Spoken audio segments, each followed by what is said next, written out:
Well, good afternoon. This is Bill on the La Cañada Trail here, and this is my house.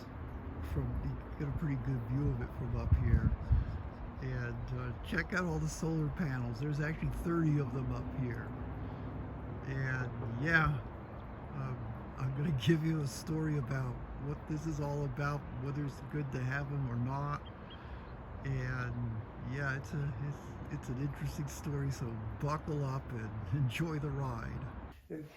Hello. Anyway, this story begins in 2014 um, when the guy came by and had contacted us about leasing solar panels. It turns out that at that time, from what I recall, we were spending about $300 a month on electricity, and so we seemed like we would be a good candidate for it. So the guy who came by looked at our electrical bills, figured out the kilowatts we were using, and he's recommended that we put 28 panels on the house and told us how much it would cost.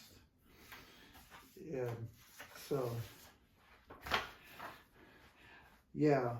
Um, anyway, I remember at the time, I guess I was pretty stupid, but I said, how many panels can you get up there?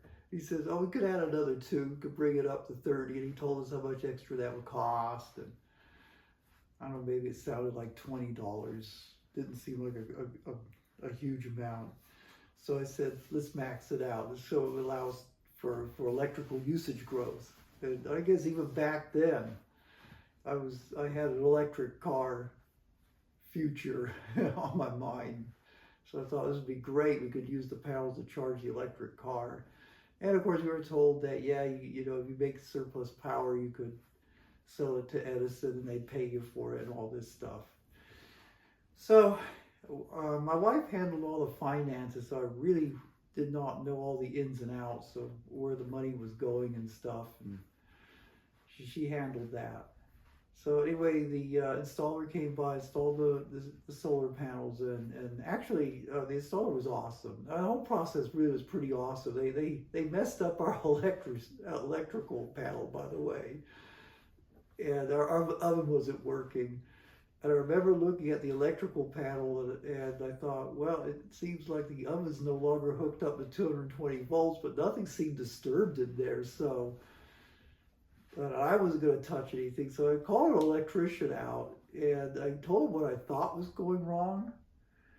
And it turned out I diagnosed the problem and he fixed it. Yeah, I guess when they added the 240-volt service for the panels, they had to do some stuff in there, even though it didn't look at all disturbed to me. So anyway, long story short, the electrician actually gave me kind of a cut rate bill for $200 because I diagnosed it correctly, so he didn't have to spend so much time trying to figure out what had happened. And I told the solar company about this, and they reimbursed me right away. There was no going back and forth. They were quick and efficient. So yeah, they did a good job.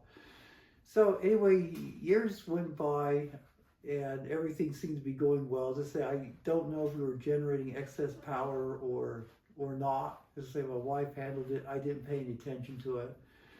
And then around, you know, maybe 2018 or so, we were starting to get into some financial distress. We were actually ended up owing Edison like $750 at the end of the year, because this is how it works. Edison, when you go on something called a net energy metering called NEM, and they basically keep track of how much power you're using or creating, and then they have this settlement bill in December at the end of the year. So if you create more power than you consume from them, then you get a credit for that. And then if you actually use more power than you produce, then they send you a bill for it. And I remember it was about $750, and my wife was kind of taken aback by this because I guess we didn't really have the money, or at least it wasn't easily available to pay this. And so yeah, so we actually were consuming more power than we were generating on these panels. And so we went through a pretty bad financial meltdown in 2019 as my wife had gotten involved with a scammer. So we really were tight on money. And I took over all the finances. It actually started at the end of 2019. And then in 2020, I was in charge of it all. And so one of the things that, as I say, in 2019, I was handling the house finances. My wife was still handling the apartment finances. So we actually had an excess bill from Edison that I paid $289.89. But that wasn't the total of the entire settlement. I think my wife may have paid the rest out of the apartment account because we were scrambling for money, believe me. So in 2020, where I took over all of it, and this is probably representative of the excess, I paid Edison $626.79 because we had used that amount of power from them in addition to what our solar panels had produced over the year. And then in 2021, when my wife passed away, but I was getting ready for this, potential $700 bill at the end of the year. So I actually had paid Edison $600 right up until when my wife passed away. And then when she passed away, I stopped writing checks to Edison, and that was actually the first year we ended up getting a net credit from Edison. I think it was about $600, and they just put it as a credit. Then the following year, as I say, I guess I don't speak well, but anyway, yeah, my wife was also on medical equipment like an oxygen concentrator. She had the air conditioner on a lot. She was not in very good health and not in very good comfort, so I guess keeping her comfortable was using a lot of electricity. So all of that stopped, of course, when she passed away. And so the amount of electricity I was using just really plummeted. So at the end of the 2021 year, we had like about $600 surplus that just went to a credit. And then the following year, 2022,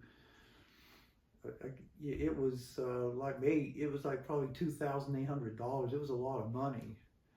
So at that point, I was inquiring to Edison. I said, "Do I get a check for this amount of money?" And they said, "Oh yeah, we'll do it." And then nothing happened.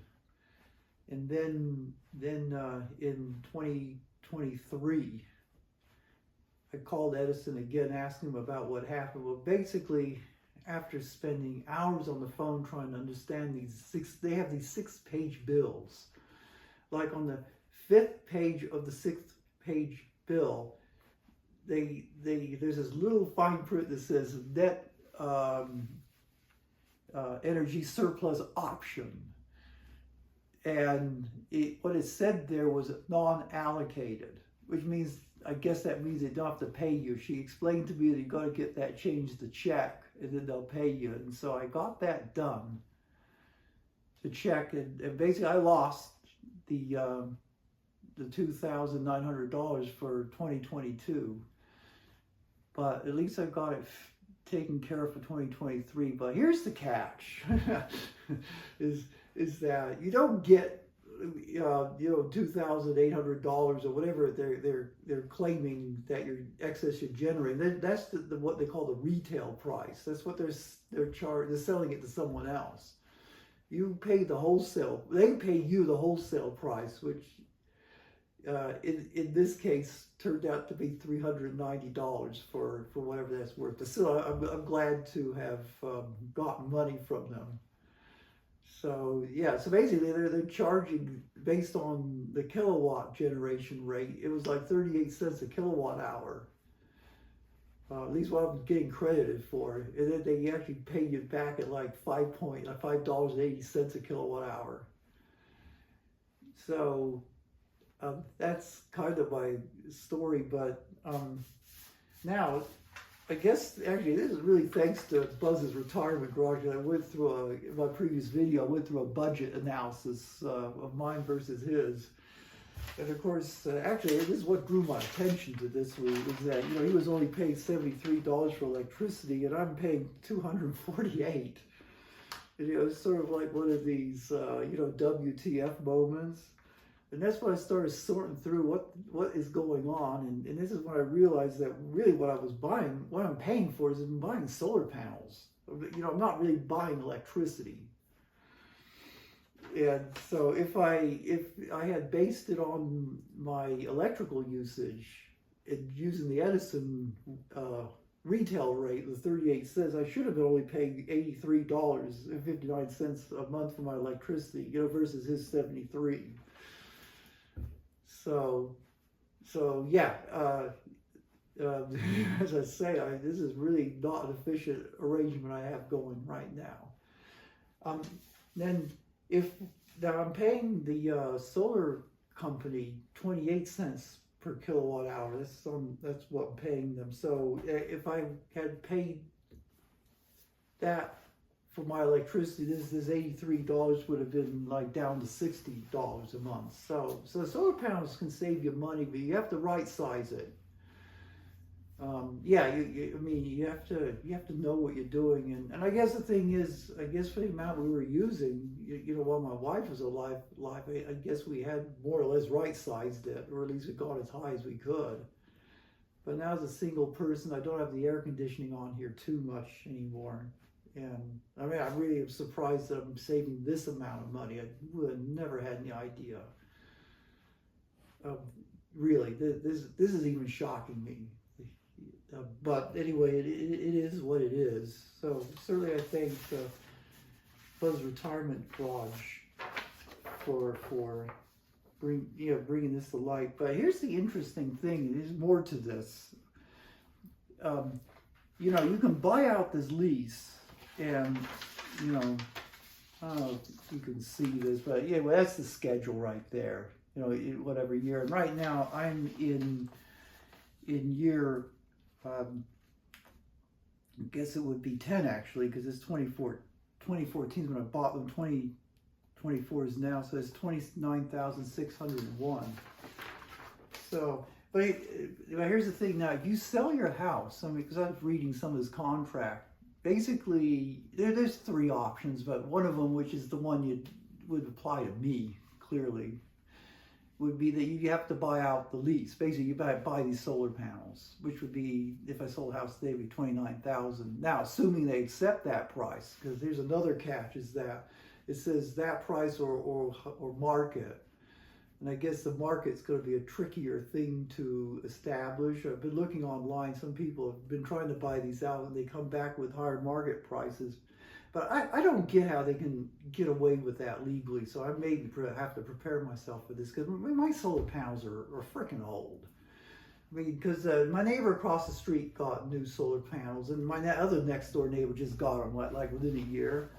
And their panels look way different from mine. Mine is the one we can actually see all the individual little cell sections in there. Theirs like all completely black. They just look like better panels than mine. As far as efficiency and just aesthetics. My stuff looks like just old junk compared to what they have. So I can't see how they could possibly have a market value higher than what's in this contract. So that's another consideration with panels. So if you put them on your house and you're leasing them, then if you sell your house, you have to be prepared to buy them. And then there's also other conditions in here which actually don't apply to me, because in the first 6 years this other stuff happens. But I'm 10 years into this now, so it's that stuff is not relevant to me. So just another thing to think about. And that was an interesting thing too, is that according to this contract, in the first year of power generation, it estimates it would generate 13,172 kilowatt hours. In the year, and they said the estimated 25-year production, that's the duration of this lease, is 310,282 kilowatt hours. So if you take the first number, multiply it by 25, it actually turns out to be that this 310,000 is 94% of that. So I guess the degradation of these panels is not too bad. I mean, you know, it seems like it's better than an EV battery, FYI. So, yeah, I doubt that an EV battery is going to have 94% of its capacity after 25 years of daily hard use. So, yeah. So, yeah, I guess this is all I got to say about this. So, but I guess, so now, even though I've viewed myself as having 3 debts, now I really feel like I've got 4. I feel that this is another debt on the roof here that I'll have to deal with. It's not going to be a high priority initially, but it's something to think about. And here's something else that I just kind of come to realization. I mean, I've kind of thought, okay, I've got all these panels. Why don't I just get a power wall and just be really off grid, which seems cool. But that really does not make sense until I get these panels paid off, or maybe never makes sense really, because if I did that, I would lose my passive income that I would get from Edison, even though it's not a lot of money. But it'd be stupid to give that up, and still be leasing these panels. I mean, it may make sense to give it up when you own the panels and then you're immune to power outages. But as they certainly not until I completely own them outright, and I don't have to pay a bill to right now spruce. So anyway, I hope you enjoyed this video. As they say in YouTube world, like, subscribe, and comment. Thank you. Bye-bye.